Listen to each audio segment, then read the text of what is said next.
በ1943 ሚያዝያ ወር ላይ ነበር።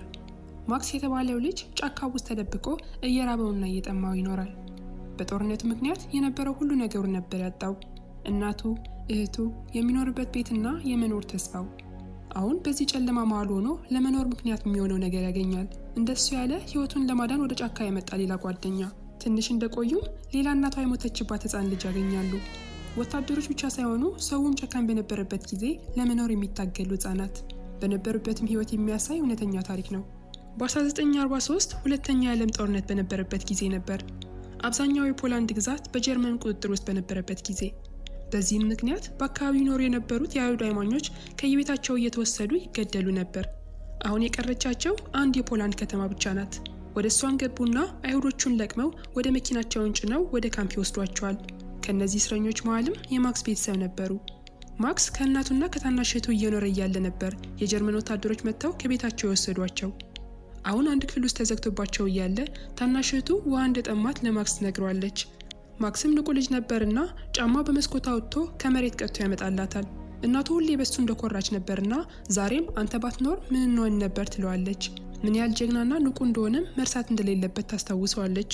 ማክስ ከዚህ በተጨማሪ ስዕል የመሳል ችሎታ ነበረው። ወታደሮቹ መጥተው ሲወስዷቸው ግን ስዕሎቹ ሁሉ ቤት ውስጥ ትቷቸው ነበር የመጣው። እናቱ ግን ሁሌም አዲስ ስዕል መሳል እንደሚችል እየነገረች ታጽናናዋለች። ብዙም ሳይቆዩ ወታደሮቹ ወደ ነበሩበት ክፍል መጥተው ይወስዷቸው ጀመር። ከዛ ውጭ እንደወጡ ማክስ ማምለጥ የሚችልበት እድል እንዳለ እናቱ ታያለች። ወደ አክስቱ ቤት ሄዶ እንዲደበቅና እዛም እንዲቆይ ትነግረዋለች። ከኪሷም ብዙ ፎቶዎች አውጥታ ከሰጠችው በኋላ በሱ እንዲያስታውሳቸው ነግራው እንዲሄድ ፈቀደችለት። ማክስ መሄድ አልፈለገም ነበር፣ ግን እናቱ ካልሄድክ ብላ ስታስቸግረው ከወታደሮቹ ተደብቆ አምልጦ ይወጣል። ወደ አክስቱ ቤት እየሮጠ እየሄደ እያለ በየመንገዱ የሞቱ ሰዎችን አስክሬን ያገኝ ነበር። በሀዘን ተቀምጠው እያለም ከአክስቱ ጋር ይገናኛሉ። አክስቱ አቅፋ ከሳመችው በኋላ እናቱ የት እንዳለ ትጠይቀዋለች። ማክስ ወታደሮቹ እህቱን ጨምሮ እንደወሰዷቸው ሲነግራት አክስቱ በጣም ነበር ያዘነችው። ምክንያቱም አሁን የእነሱ ዕጣ ፈንታ ምን ሊሆን እንደሚችል ታውቃለችና። አክስቱ ወደ ቤት ይዛው ከሄደች በኋላ እሷና ባሏ የሆነ ቦታ ውስጥ ሄደው ሊደበቁ እንደሆነ ነገረችው። ማክስ ግን ከእነሱ ጋር መምጣት አይችልም፣ ምክንያቱም እነሱ የሚሄዱበት ቦታ ለልጆች አይፈቀድም ነበር። ግን ማክስ ብቻውን ጥላው መሄድ ስላልቻለች የእነሱ ጎረቤት የሆኑት ክርስቲያን ቤተሰብ ስላሉ እነሱ ጋር እንዲቆይ ታደርጋለች። ማክስ በጣም እያዘነ እናቱ ጥላው እንደሄደች አክስቱም ጥላው እየሄደች እንደሆነ ይሰማዋል። አክስቱ ግን እናቱ ጥላው እንዳልሄደችና እሱን ለመጠበቅ ብላ እንደዛ እንዳደረገች አስረዳችው። ጦርነቱ ሲያልቅም መጥተው እንደሚወስዱት ቃል ገባችለት። አክስቱ እንደሄደች ማክስ ያስኮ ከተባለው ገበሬ ጋር መኖር ይጀምራል። ማንም እንዳያየው በሳሩ ሸፍነውም ወደ ቤቱ ይወስደዋል። ያስኮ በአንድ የፖላንድ ገጠር ውስጥ በጫካ በተከበበ መሬት ከሚስቱና ከህፃን ልጁ ጋር የሚኖር ገበሬ ነው። የአካባቢ በጀርመን ወታደሮች ግዛት ስር ስለነበር በጣም መጠንቀቅ አለበት። እሱ ክርስቲያን ቢሆንም ማክስ ግን አይሁድ ነው። በዚህም አንድ አይሁድ ልጅ እሱ ቤት እንደተደበቀ ወታደሮቹ ከሰሙ ቤተሰቡን ጨምሮ እንደሚገድሉት የታወቀ ነው። ይህ እንዳይፈጠር ያስኮ ለማክስ አዲስ ማንነት ይሰጠዋል። ስሙም ማክስ ሳይሆን አዲስ ስም ያወጣለታል። አዲስ ታሪክን ፈጥረው ማክስ የእህቱ ልጅ እንደሆነና ወላጆቹ እንደሞቱበት ያስኮን ብዙ ልጆች ስላልነበሩት እሱን ለማሳደግ እንዳመጣው ይናገራሉ። ማክስም የታሪክ መርሳት የለበትም፣ ምክንያቱም ወታደሮች መጥተው ሲጠይቋቸው አንድ አይነት መልስ መስጠት ስላለባቸው፣ ካልሆነ ቤተሰቡ ሙሉ አደጋ ውስጥ ይገባል ማለት ነው። ማክስ በዚህ ከተስማማ በኋላ ለብሷቸው የነበሩ ልብሶች በእሳት አቃጠላቸው። ያስኮ የሰጠው አዲስ ልብሶችን መልበስ ይጀምራል። ይህ ሁሉ የሚያደርጉት ማክስ አይሁድ እንደሆነ ማንም እንዳይጠረጥረው ብለው ነበር። በእንደዚህ አይነት ሁኔታ ሆነው ቀናቶች አለፉ። ማክስ ያስኮን በእርሻ ስራው ሲያግዘው፣ ሚስቱን ደግሞ በቤት ውስጥ ስራ ያግዛት ነበር። ከዚህም አልፎ ያስኮ እንዴት ጥንቸል መያዝ እንደሚችል ያስተምረዋል። ሁሉም ነገር በሰላም እየሄደ ቢሆንም ያስኮ ግን ማክስ ቤታቸው ውስጥ እንዲተኛ አይፈቅድለትም ነበር። ከእንስሶቹ ጋር ነበር የሚያድረው። ማክስ የማያውቀው እውነት ቢኖር ማክስ እዛ ቤት እንዲኖር አክስቱ ለያስኮ ብር መክፈል ነበረባት። አሁን ግን አክስቱ ብር እየላከችለት አይደለም። አንድ ቀን ያስኮ ከውጭ ሲመጣ ጀርመኖቹ አክስቱ ተደብቃበት የነበረው ቦታ እንዳገኙት ይነግረዋል። ይህ ማለት ካሁን በኋላ ማክስን በመርዳታቸው የሚከፈላቸው ነገር አይኖርም ማለት ነው። ማክስ በጣም አዝኖ ከመቀመጥ ውጪ ምንም ማድረግ አልቻለም። ብዙም ሳይቆዩ ብዙ የጀርመን ወታደሮች መጥተው እነሱ ቤት የተደበቀ አይሁድ እንዳለና እንዲያወጡት ይነግሯቸዋል። ያስኮ ውሸት እንደሆነ ሲመልስላቸው ወታደሮቹ ለማረጋገጥ ቤት ውስጥ ገብተው መፈተሽ ጀመሩ። ማክስ ወታደሮቹን እያያቸው የእናቱንና የእህቱን ፎቶዎች በእሳት ማንደጃው ውስጥ ይደብቃቸዋል።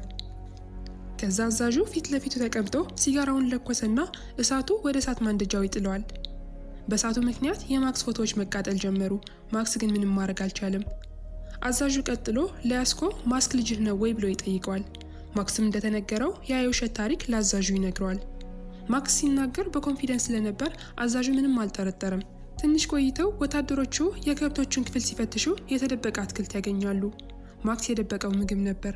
የከብቶቹ ማደሪያ ውስጥ ሌላ ይሁድ እየኖረ እንደሆነ ገምተው እውነቱ እንዲናገር ያስኮን ያፈራሩት ጀመር። እግራቸው ስር አንበርክከው ቤተሰቦቹ ፊት እንደሚገድሉት ይዝቱለታል። ያስኮ ምግቡ የሚስቱ አሳማዎች ሊበሉት የተዘጋጀ እንደነበር አስረዳቸው። ከዛ ወታደሮቹ ሳይገድሉት በማስጠንቀቂያ ብቻ ያልፉታል። ወታደሮቹ ከሄዱ በኋላ ያስኮ ማክስን ጠርቶ ካሁን በኋላ እዛ ቤት መኖር ሊፈቅድለት እንደማይችል ይነግረዋል። ሲጀመር ብርም እየተከፈላቸው አይደለም። ማክስ እዛ ቤት ከቆየም ለሚስቱና ለልጁ አደጋ እንደሚሆን ይነግረዋል።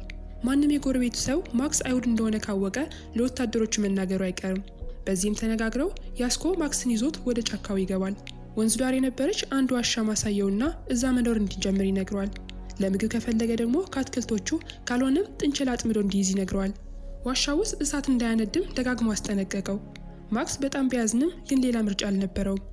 ያስኮ ኮቱን አውልቆ ከሰጠው በኋላ እዛ ጥሎት ሲሄድ ማክስ ብቻውን ይቀራል። እዛ ቀን ጀምሮ ያስኮ ያስተማረውን ትምህርት እያስታወሰ መኖር ይጀምራል። በጣም ብቸኝነት ይሰማው ስለነበር ዛፎቹ ላይ የቤተሰቦችን ምስል ይስል ነበር። አጠገቡ እንዳሉም እያሰበ ያናግራቸዋል። በዛ ሌሊት ኃይለኛ ዝናብ መዝነብ ሲጀምር ልብሱን እንዳለ በውሃ በስብሶ ነበር። ወደ ላይ እያየ ይሄ ነገር ለምን እሱ ላይ የተፈጠረ እንደሆነ ይጠይቃል፣ ግን ምን መልስ አያገኝም። ቀስ በቀስ ግን ማክስ ያንን ህይወት እየተላመደው ይመጣል። ያገኘውም እየበላ መኖር ይጀምራል። በአንድ ምሽት መሬት ላይ ተኝቶ እያለ ከሩቅ የሚመጣ ድምፅ ይሰማል። የአካባቢው ነዋሪዎች ጫካ ውስጥ የተደበቀ አይሁድ ለማደን እየመጡ ነበር። ማክስ በፍጥነት ዋሻ ውስጥ ተደብቆ መጸለይ ጀመረ። ግን እንደ አጋጣሚ ሰዎቹ እሱ ወዳለበት ሳይደርሱ ይመለሳሉ። ሌሊት ሲሆን በእንቅልፍ ልቡ ቤተሰቦቹን ያያቸው ነበር። ግን ህልም እንደሆነ ሲያውቅ መልሶ ይከፋዋል።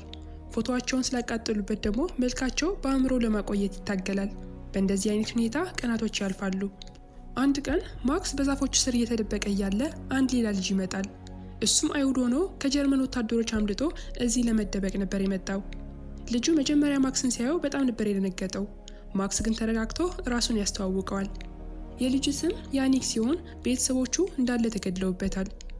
እናታቸው ምግብ ልታመጣ እንደሄደች እንዳልተመለሰች ይነግረዋል። ከዛ ቀን ጀምሮ በአንድ ክፍል ተደብቀው መኖር ጀመረ። ከዛ ግን ረሃቡን መቋቋም ሲያቅተው ከክፍሉ እንዲወጣ ይገደዳል። ማክስ ታሪኩ እንደሰማ አትጨነቅ፣ እኔ ያለውልህ፣ እናቴ ሁሌ ጀግና እንደሆንኩ ነበር የምትነግረኝ። አሁን ለሁለታችን የሚሆን ምግብ እኔ ያመጣለሁ ይለዋል። የሚኖርበትም ዋሻ ካሳየው በኋላ ከነበረው ምግብ ያካፍለዋል። ከፈለግ እዚህ ከኔ ጋር መኖር ትችላለህ፣ እንዴት በህይወት መቀጠል እንደሚችል እኔ ያስተምርሃለሁ ይለዋል። ማክስ አሁን ከምንም ጊዜ በላይ ይፈልገው የነበረውን ነገር ያገኛል፣ የልብ ጓደኛ።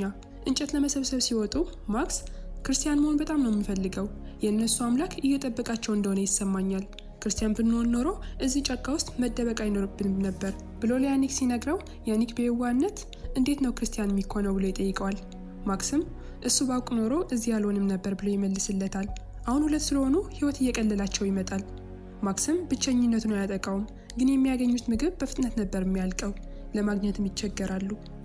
አንድ ጠዋት ያኒክ ተኝቶ እያለ ማክስ ምግብ ፍለጋ ብቻውን ይወጣል። ግን ድንገት አንድ የጀርመን ወታደር ከኋላ መጥቶ ይይዘዋል። አይሁድ እንደሆነ ሲያቅም በገመድ አስሮ ቤቱ ድረስ ይዞት ይሄዳል። የወታደሩ ሚስት ትንሹን ልጅ እንዳየችው እጁ በገመድ ምክንያት እንደተጎዳ ታያለች። በዚህ ተናዳ ባሏን ተቆጣችውና ማክስን ደሞ ይዛው ቤት ውስጥ ትገባለች። ወታደሩ አይሁዶችን መልቀም ስራው እንደሆነ ቢነግራትም ሚስቱ ግን ለማክስ በጣም ስላዘነችለት እጁን ታክመው ነበር። ማክስ ግን አሳቻውን ሰዓት ጠብቆ ከቤት ውስጥ አንድ ለምግብ የተዘጋጀ ዶሮ ሰርቆ ጫካ ውስጥ እየሮጠ ይገባል። ወደሚኖርበትም ዋሻ ሲመለስ ያኒክ እያለቀሰ ነበር። ያኒክ ማክስ ቶት ሄደ ነበር የመሰለው። ማክስ ግን ምግብ ሊያመጣ እንደወጣ ያስረዳዋል። ከቀናት በኋላ ለመጀመሪያ ጊዜ ጥሩ ምግብ ይበላሉ።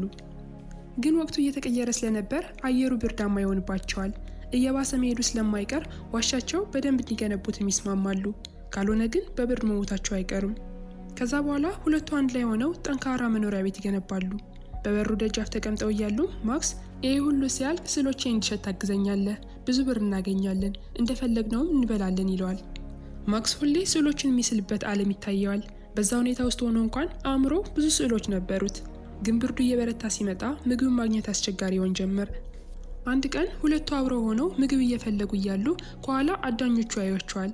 እነዚህ ሰዎች አይሁዶችን እያደኑ ለወታደሮቹ ሲያስረክቡ ሽልማት ይሰጣቸዋል። ማክስና ያኒክም ይህንን ስለሚያውቁ ሕይወታቸውን ለማትረፍ መሮጥ ጀመሩ።